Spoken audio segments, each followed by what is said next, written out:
Ito lang guys. Ito na. Mga kababayan.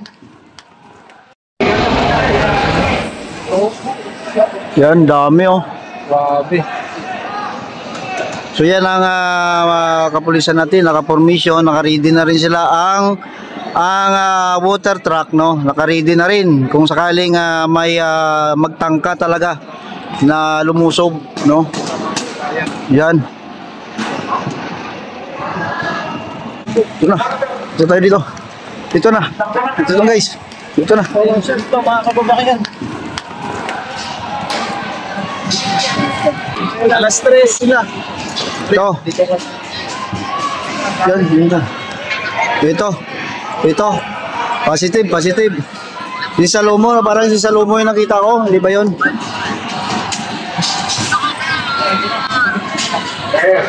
Grabe nga pulis oh. Ito na. Huwag kayo magkwentuhan. Tingnan ito. Grupo ito. Ibang grupo ito.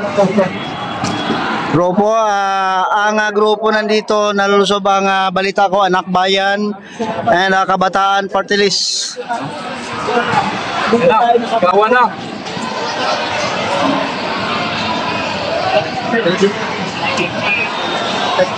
Yung dami kilat. Kaya lang na magtitilis pa. Kumain po sila na to. Matarikada. Ito na, ito na. Diyan na. Lalapit na sa valve wire guys. Ito ba isa lomo. Palitan ng drone. Saan? Ito na. Malala na sa nakakuhayan. Ito. Ayan na. Nakita ko yung AXIS yata yan. Ano? Ayan na. Parang may confrontation ng mga kapulisan nandun. Ayan, May mga kapulisan din kasi nandun eh. Tumulong na sila ng mga kapulisan sa kuhayan.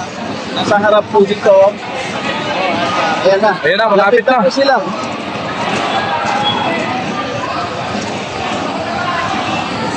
Ayan na. Grabe, no? Grabe ang tension dito. Grabe ang tension. Tension ng mga kababayan.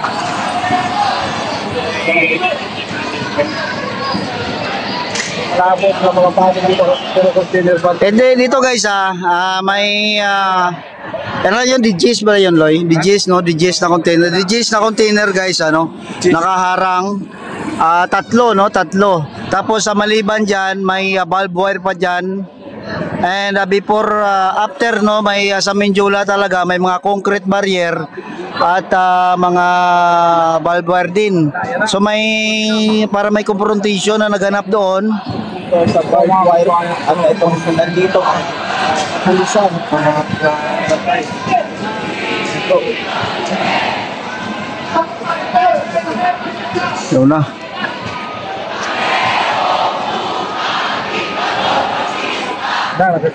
Maliban dito sa kapulisan na sa valve wire, may kapulisan pa doon sa ground no na humarang din sa kanila. Dito sa kabila, wala pang side. Pero dito, natin, wala po sila. Malapit na po. Rinig natin yung sigaw nila guys oh. Ibagsak, ibagsak daw. Ito na. Bardagula na ito. Grabe, bakit nanggugulo siya? Hindi naman nanggugulo, wala pa namang kaguluhan. Nagsisigaw lang sila guys Yan. Pero yung ating mga kapulisan siyempre hindi yan nagbibigay ng kumpiyansa, no? May kapulisan dito, may fire truck nandito. Yan oh. Doon sila galing.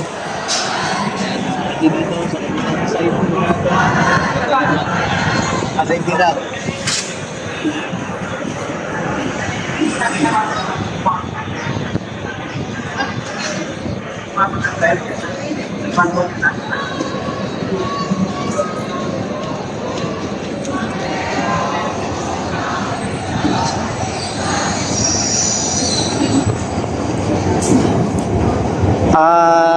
Ang kapulisan no, dami no. Hindi natin mabilang, siguro daan-daan din ano, daan-daan din na pulis ang naka-assign dito.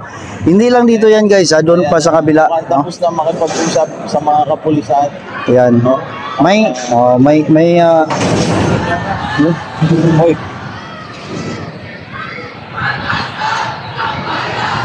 Ayan na, malapit na. Ayun si Art. Saan? Ayun. Saan? Ano dito mo? Bro, maganda doon po. Dito, maganda. Yun sa Kintoko.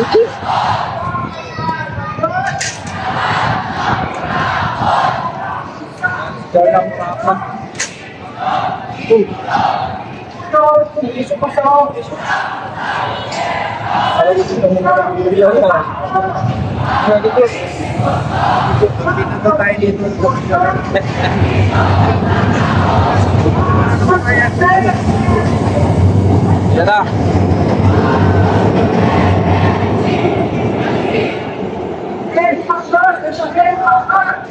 Ulo lumipit ko dyan. Kaya...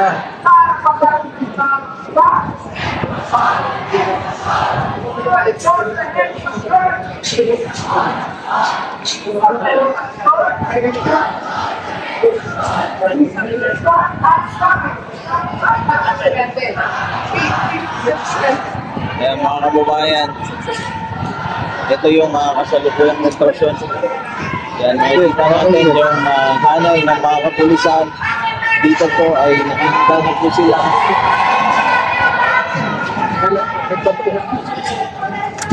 Uy! Okay! Alam. Bakasag po ang movement ko ah. Uy, nandito pala yung kaibigan ko. Abdul, dito pala si Abdul.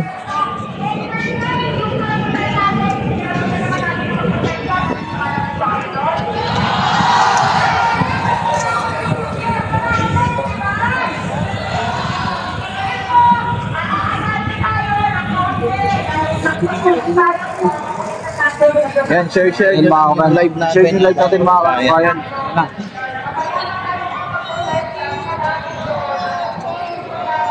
Yan, ingat kayong lahat, hindi kayo magkaaway.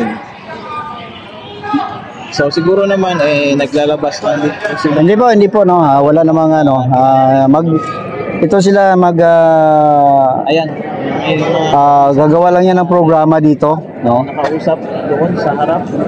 Yan, kumausap.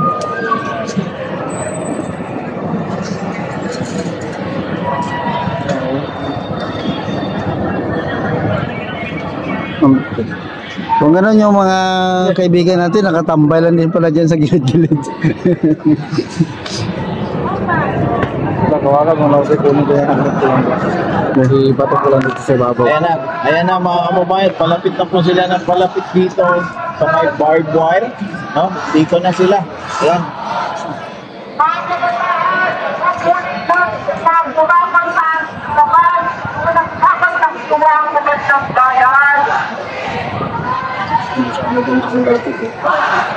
Yan na. Ayan mga kababayan, palapit na po sila ng palapit dito. Sa side po. At ayan, may tumayo na. Sa harap na mismo.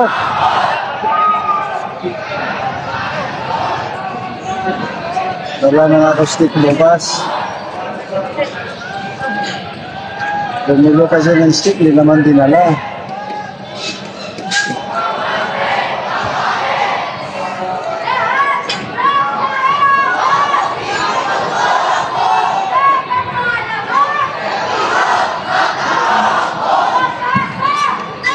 Ganda doon bro, yung sa post ko ng isang vlogger, yung tabi.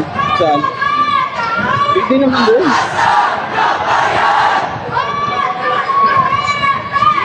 Ganda ng susunod siya. Sunod din. Bataan mo lang. Harap. Doon siya.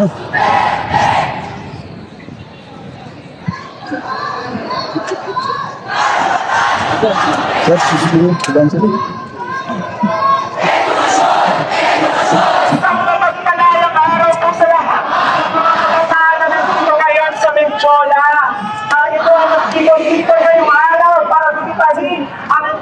International Students Day at sa iba't ibang harangin ng Pilipinas sa Luzon, Visayas at Mindanao, may mga kabataan din na naglalagay sa paggawa ng protesta para iyagan ang ating paglaban kontra korupsyon at ating paglagyan sa mga karapatan sa ating Pilipinas. Kaya naglalagay dito ang mga kabataan na anak ang mga kurakot ng ating bayan saan sa limpang-limpang pera ng kanilang kinuha ay walang tinitira para sa mga matayang servisyo ng ating bayan. Isa na dyan, ang mismong kinakaharap ng mga eskola ng bayan ng kabataan sa kapalangan sa pondo sa edukasyon. Habang bilyon-bilyon ang kinuburak ng mga burakan sa gobyerno, walang pondo sa edukasyon, walang pondo sa malayang servisyo ng ating bayan. Kaya naman galit na galit ang mga kabataan ngayong araw habang ginamita ang International Students' Day at malinaw ito ng simbolo na patuloy na lalaban ng mga kabataan kontra korupsyon at kontra rasismo. Para naman simulan ang ating programa na tawagan natin sila mula sa nasabi sa against corruption.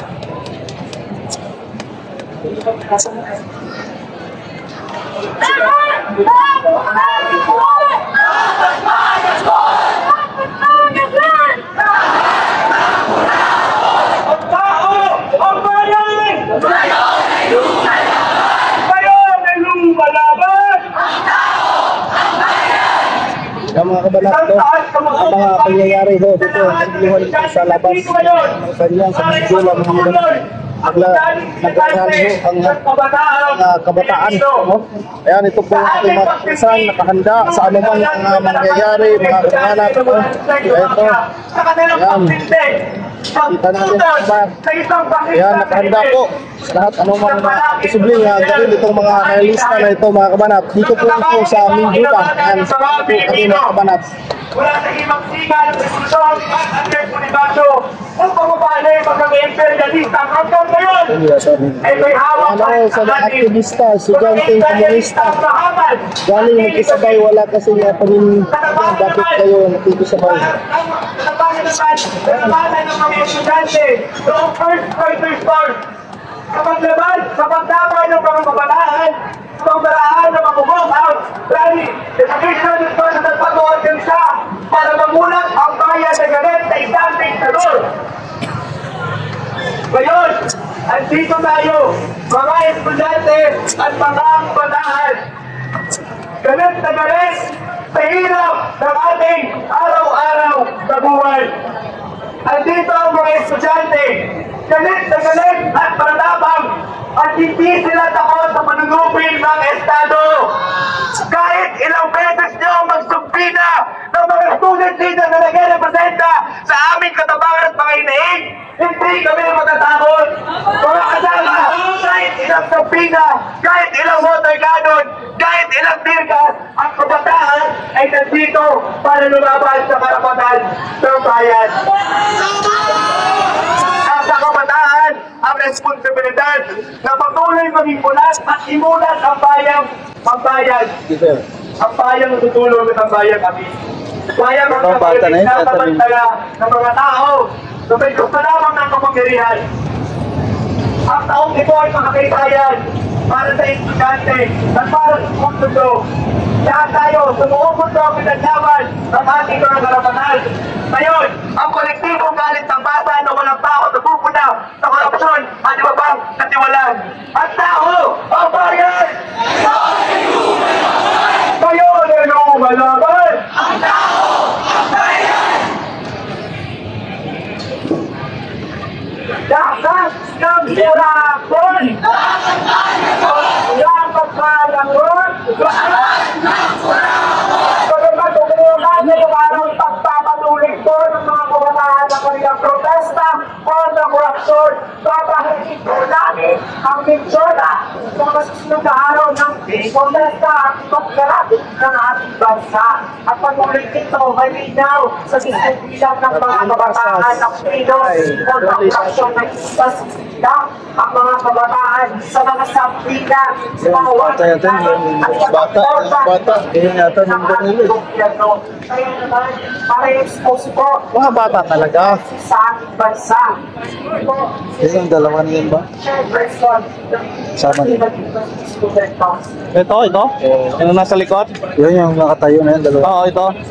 Edukasyon! Edukasyon! Para naman ang mamamayan! Para naman ang mamamayan! Edukasyon! Edukasyon! Sa kapagpalayang aras na pratikahan mga kasama at pagtutulungan para nandito muli ang kabataan sa Mendoza!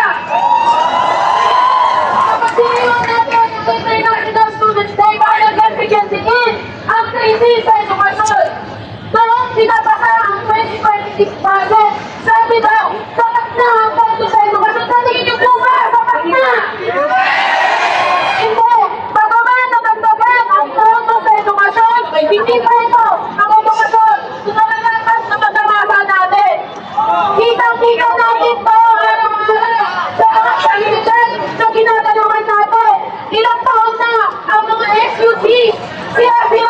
Jose Torapa. Ano na mga kapatid? Ito mga kabataan ko. Nagrarally dito sa Banjola Street. Ang mga academic at organizational spaces, puno ang mga learning spaces, ang mga work meeting naman ay nasa labas ng campus. Paano magkakaroon ng masigla at critical na student life kung wala man lang sapat na lugar sa mga universidad natin? Kasama dito ang kawalan ng basic student services. Hanggang ngayon, kulang ang access sa mental health counseling, sa maayos na health services at sa basic facilities tulad ng study areas at accessible care Saldico for Vice President. kulang ang tono. Sobrang bigat naman ng academic workload.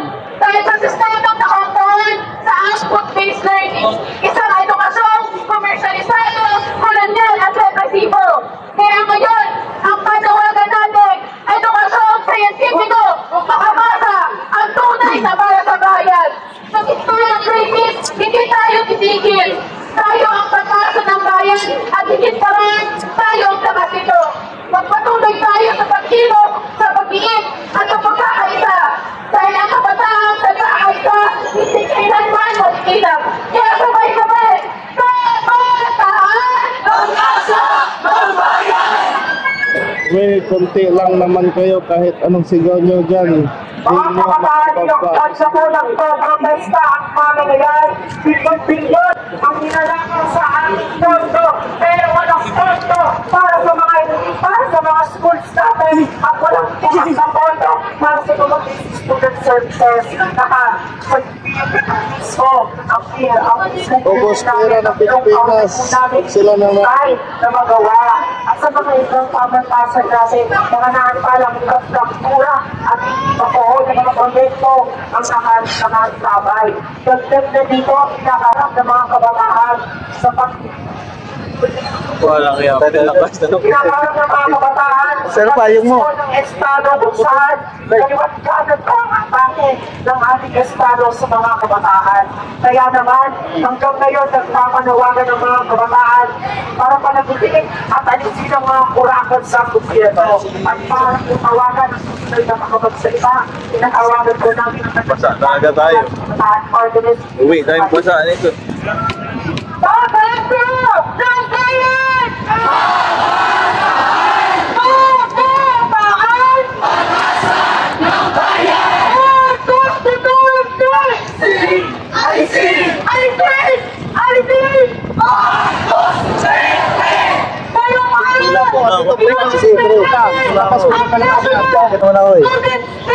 Kung saan nagtipon-tipon ang mga kabataan at pinirehistro ang panawagan ng sambayanang Pilipino sa harap ng Mindoro. Nitong mga nakaraang buwan, kitang-kita natin na ang samla at nasa frontline na nanggigi at nanggigil na kostisa dahil sa tuloy-tuloy na konfrontasyon ay ang mga kabataan. Noong October 17, libo-libong mga kabataan ang binaha ang Mindoro para ipakita ang pagkakaisa natin. Sa noong nakaraang contest lang, sabi nila, ang proud sila sabihin na 1.28 trillion o 4.4% ng GDP ang kinalat nila para sa edukasyon. Tama ba ninyo yun? Tama ba yun ang mga kabataan? Kulang ang 1.28 trillion na yun. Sabi, 48 billion ang ilalaan para sa infrastructure para sa mga pamantasan natin. Pero anong nangyayari sa ating mga state universities at colleges? Wala! Kulang ang mga upuan! Walang maayos na pasilidad! Ang Pilipinas bilang isang lugar kung saan laging nakakatabakan ng bagyo, ang ating mga paaralan ay isang palaging naapektuhan. Nasaan yung bilyon-bilyon na ina-allocate mo para sa infrastructure? Nasaan? Hindi yan naman yung mga kabataan!